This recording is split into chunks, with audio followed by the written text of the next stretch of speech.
They say you see people's true character at weddings and funerals. At my husband Frank's funeral, I saw my stepson's true character when his lawyer handed me an envelope instead of a tissue. Grief, I learned, is not just an emotion, it's a battlefield. At my husband's funeral, my stepson didn't just mourn his father, he served me with legal papers contesting the will, claiming I had unduly influenced a sick old man to disinherit his own blood. The crisp manila envelope felt like a slap. The world, already softened at the edges by tears, seemed to tilt on its axis. "Margaret, be reasonable," Richard said, his voice a low, cold murmur as we stood by the fresh earth. "That house belonged to my mother. My blood.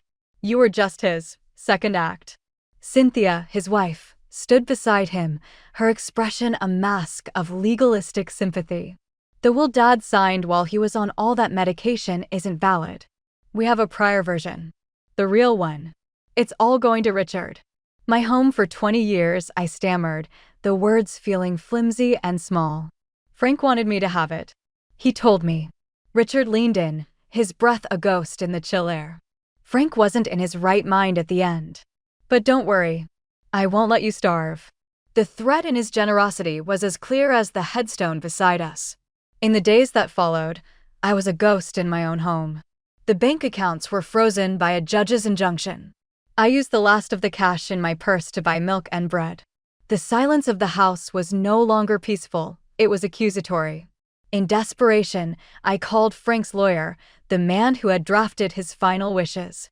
Mr. Alfred Jenkins listened, and I could hear the quiet, professional fury building in his silence. "He did what?" Mr. Jenkins finally said, his voice sharp. "Margaret, get to my office. Now." I sat in the worn leather chair opposite his desk, the new will laid out before him. He examined it with a magnifying glass, his brow furrowed. Then he looked up, a grim, triumphant smile on his face. "The notary public on this document," he said, tapping a name with his finger. "Her commission expired 6 months before this will was supposedly signed." My heart hammered against my ribs. "What does that mean?" "It means," he said, his eyes gleaming with the cold fire of justice, "your stepson didn't just betray you. He committed a felony. And he's about to learn the price of it." He opened a file. "Furthermore, Frank's reel will contains an in terrorem clause. If Richard is found to have contested the will in bad faith, and forgery is the very definition of bad faith, he automatically forfeits the family heirloom collection he was legitimately left. He's not just going to lose, he's going to lose everything." The spark of hope he ignited in me was not warm, it was a cold, blue flame of determination. Our counterattack was swift and merciless. We filed a motion to dismiss the forged will and submitted a criminal complaint for forgery. Mr. Jenkins also filed a civil suit to invoke the in terrorem clause. He then made a quiet call to a reporter at the local paper. The story, "Grieving Widow Battles Grabby Stepson Over Forged Will," was a masterstroke. Public opinion solidified around me like a shield. Cornered, facing criminal charges and social ruin, Richard fought back with a weapon designed to destroy my very soul. He came to my home, his face a twisted mask of desperation and hate. He didn't mention the will. He slid a photocopy of an old, internal company memo across my kitchen table.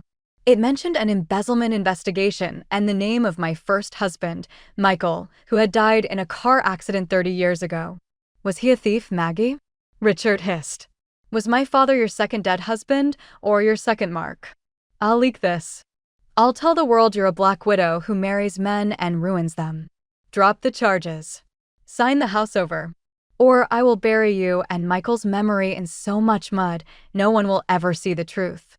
I was devastated. Michael's name was sacred to me. But Mr. Jenkins urged calm. "We find the truth, Margaret. The whole truth." We dug. We went to the county archives and found the old court records. Michael wasn't the target of the investigation. He was the whistleblower who had uncovered his boss's crime. The memo was deliberately taken out of context. He had been fully cooperating with the authorities, a fact confirmed by a retired detective we managed to track down. He died a hero on his way to meet with the district attorney. I turned the tables. I called a press conference. With Mr. Jenkins at my side, I didn't just defend myself. I held up the full court documents. My stepson, I said, my voice clear and steady, tried to blackmail me by slandering a dead man. A man who had the courage to stand up for what was right. He thought my past was a vulnerability. But Michael taught me that the truth is the most powerful thing we have. The backlash was immediate and absolute. Richard and Cynthia weren't just forgers, they were moral monsters. The conclusion was a satisfying, legal formality. The court threw out the forged will, invoked the in terrorem clause, and awarded me the entire estate. Richard and Cynthia were charged with forgery and perjury. I didn't keep the big, empty house.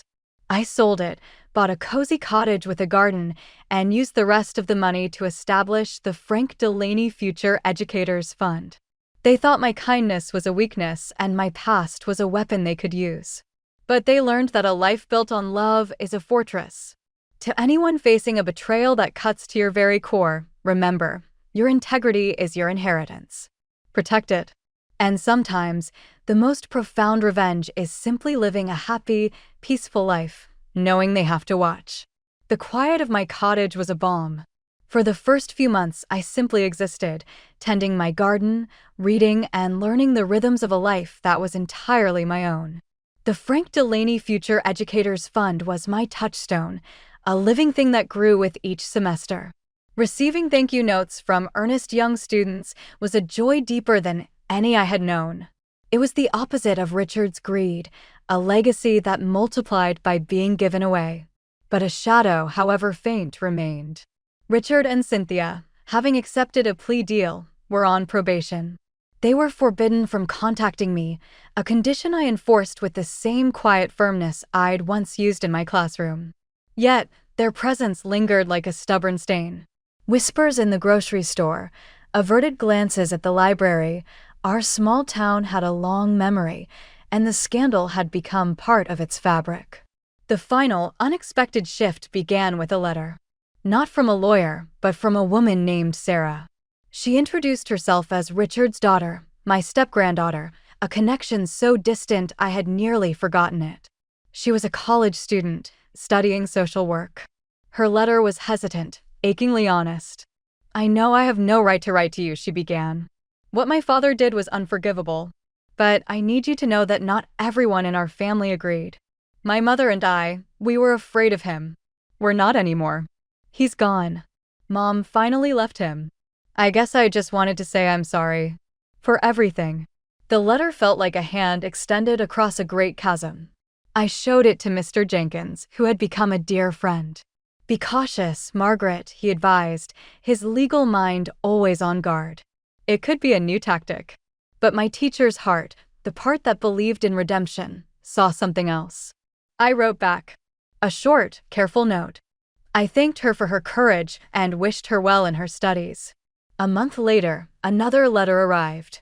This one contained a small, faded photograph I had never seen. It was of Frank, years before I knew him, teaching a small, grinning Richard how to fly a kite.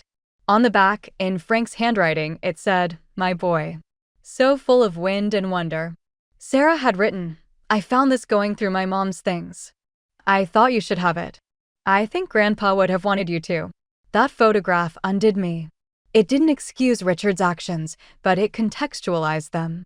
It showed the boy he had been before bitterness twisted him.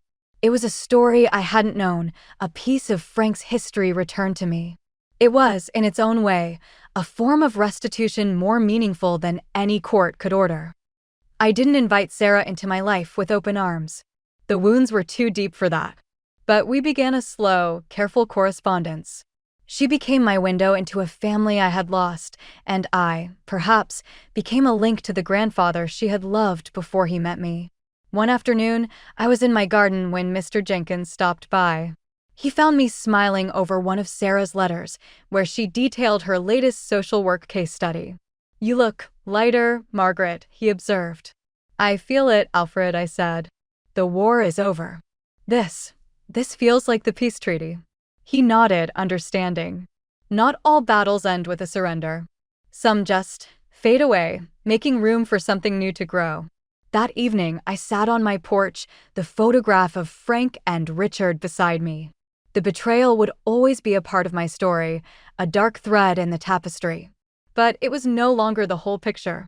New threads were being woven, the bright, hopeful ones of the scholarship students, the sturdy, reliable one of Mr. Jenkins's friendship, and now, this delicate, mending thread of a connection with Sarah.